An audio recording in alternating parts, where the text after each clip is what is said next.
کی نسبت کا تاج رکھتے ہیں، ہر مرض کا علاج رکھتے ہیں، خوف کیا ہو ہمیں یزیدوں سے، ہم حسینی مزاج رکھتے ہیں۔ اور اعلیٰ حضرت نے بڑی خوبصورت بات کہی کہ کیا بات رضا اس چمنستان کرم کی، زہرا ہیں کلی جس میں حسین اور حسن پھول۔ اور مجھے بخاری شریف کی ایک حدیث شریف یاد آتی ہے کہ ایک موقع پر بعد نماز عصر حضرت ابوبکر صدیق اور مولا علی دونوں باہر نکلے تو امام حسن مجتبی بچوں کے ساتھ کھیل رہے تھے، بچپنا تھا آپ کا۔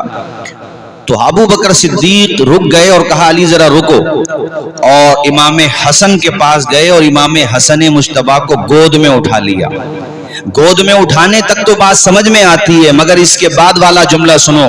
بخاری شریف کی حدیث کہتی ہے کہ گود میں اٹھانے کے بعد آپ نے امام حسن کو کاندھے پہ بٹھا لیا، کاندھے پہ بٹھایا۔ کاندھے پہ بٹھانے کے بعد امام حسن کا چہرہ دیکھا اور فرمایا امام حسن اے بیٹے تو اپنے باپ کے چہرے پر نہیں گیا ہے، رسول پاک کے چہرے پر گیا ہے۔ یہ ابو بکر صدیق نے فرمایا، بخاری شریف کی حدیث شریف ہے میرے ساتھی ہوئی۔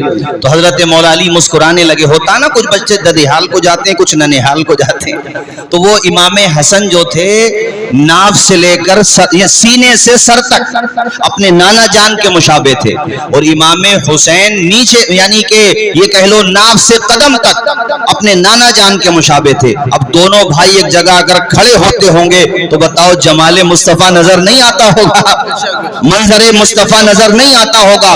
ایسی پیاری حدیث بریلی کے تاجدار کی نگاہوں سے گزرے اور ان کا قلم جنبش نہ کرے، ہو ہی نہیں سکتا۔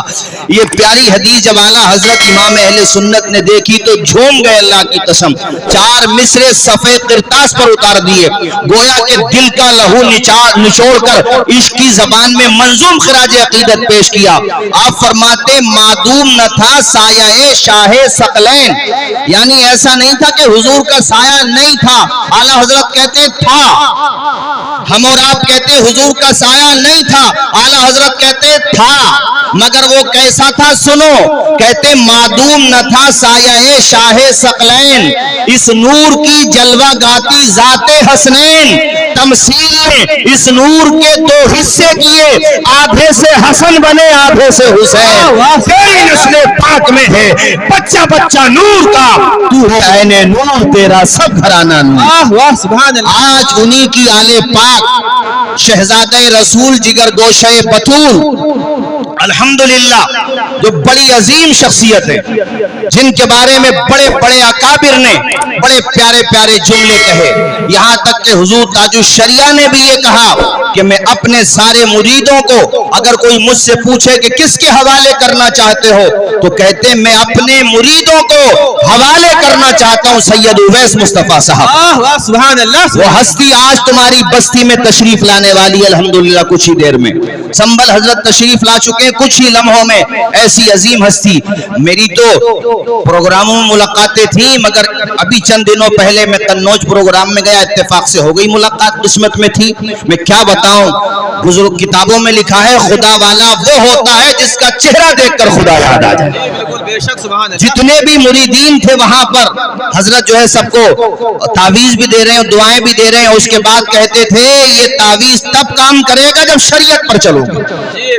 یہ جملے ہر مرید سے فرماتے، اور کہا 5 وقتہ نماز پڑھو، ایسا نہ ہو کہ یہاں تو چکر لگاتے رہو گھر پہ ماں بھوکی بیٹھی رہے۔ فرمایا پہلے ماں باپ کی خدمت کرو، اس کے بعد یہاں آؤ تو انشاءاللہ یہاں کا فیضان ملے گا۔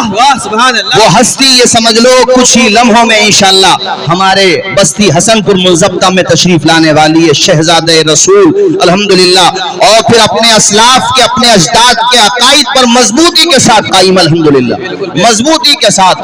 اب میں آپ حضرات کے سامنے خطاب فرمانے کے لیے استاذ الاساتذہ ماہر درسیات حضرت علامہ مولانا طالب صاحب قبلہ کو تشریف پیش کروں گا، اور ان کے فوراً بعد انشاءاللہ زیادہ وقت نہیں لگے گا شیر قادریت بہترین خطیب جید عالم ربانی حضرت علامہ مفتی مختار صاحب قبلہ بہیڑوی، جن کا موضوع رہے گا اصلاح معاشرہ، وہ انشاءاللہ بہت جلد ان کا بھی خطاب شروع ہو جائے گا۔ اب آپ کے سامنے حضرت مولانا طالب صاحب قبلہ ایک مرتبہ ذرا نعرہ لگا لیجئے، نعرہ تکبیر، نعرہ رسالت، فیضان امام علی مقام، فیضان غوث پاک، مسلک اہل سنت، مسلک اعلی حضرت علامہ طالب صاحب قبلہ.